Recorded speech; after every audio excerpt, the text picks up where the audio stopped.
Le BIM, en fait, c'est la numérisation de l'information dans la construction.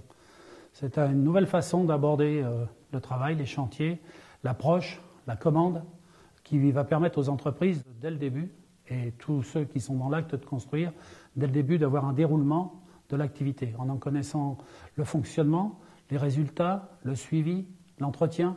Donc on est dans l'ère du numérique, on est dans l'ère où les choses doivent aller plus vite, mais doivent faciliter l'activité des entreprises, des maîtres d'œuvre et tous ceux qui sont dans un domaine qui est le nôtre, celui de la construction. Quand le BIM est arrivé, au début on l'a observé, on s'est dit est-ce que ça correspondra bien à ce qui peut être utile à nos entreprises? Donc notre grande question était de savoir si nous pouvions adapter le BIM à la petite entreprise, à la très petite entreprise. Ça a été le cas. D'ailleurs, on l'a travaillé avec ADN Construction, on l'a mis en place et on est membres de ce groupe de travail d'ADN Construction pour se dire nous devons chercher des solutions adaptées à la petite entreprise. Ça doit faciliter l'activité de l'entreprise et ça doit lui donner des paramétrages beaucoup plus précis pour avoir des meilleurs résultats dans les travaux qui seront faits. Donc la CAPEB, au début, était en observation, maintenant est très au fait, suit ce sujet-là et cherche toutes les solutions pour les petites entreprises. Alors il y a un outil qui a été mis en place, qui est gratuit d'ailleurs pour les artisans, Croquis. Croquis, on peut trouver d'ailleurs sur croquis.fr, on peut avoir ces informations. On a près de 6000 entreprises déjà qui sont entrées dans cette démarche.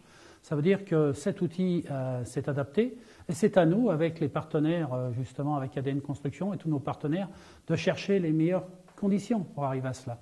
Quand le plan de transition numérique a été mis en place, c'est que Bertrand Delcrambre en a été le président, on a travaillé avec lui, on a cherché justement ces solutions. Il y a des solutions, on peut peut-être encore en trouver d'autres, mais de toute façon, on ne pourra pas ne pas rentrer dans le BIM 2022, être très actif et réactif et chercher tout ce qu'il faut pour que les entreprises soient sur les marchés publics, voire privés, en proposant du BIM, ce qui fait que les clients seront plus attentifs à la créativité des entreprises et l'entreprise sera plus performante dans la réalisation des travaux.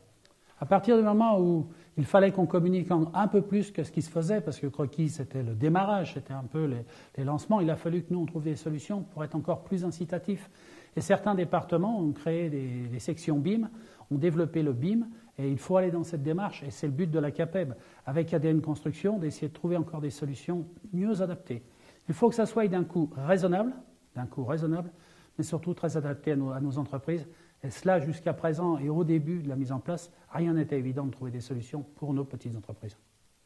Il est évident que la CAPEB prendra part au plan BIM 2022, puisque si nous n'avions pas cette démarche, nous laisserions sur le bord du chemin des entreprises. Donc il va falloir encore améliorer les choses, travailler les modèles, réfléchir. Les services de la Confédération travaillent dans cette direction.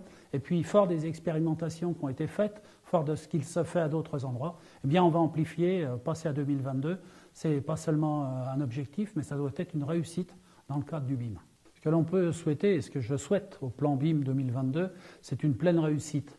C'est d'avoir encore, comme ça l'a été jusqu'à présent, d'énormes idées, de porter un peu tous ces projets, de faire que ces entreprises réussissent encore mieux, soient performantes, que des entreprises puissent se développer, qu'ils offrent des offres à des clients un peu différentes de ce qu'on proposait jusqu'à présent. En tous les cas, c'est une grande réussite que je souhaite au plan BIM 2022. Je suis persuadé que tout ça se passera bien et qu'il n'y aura aucun problème. En tous les cas, la CAPEB y prendra toute sa place, toutes les équipes de la CAPEB, tous les élus de la CAPEB et l'ensemble du réseau de la CAPEB vont accompagner la réussite du plan BIM 2022.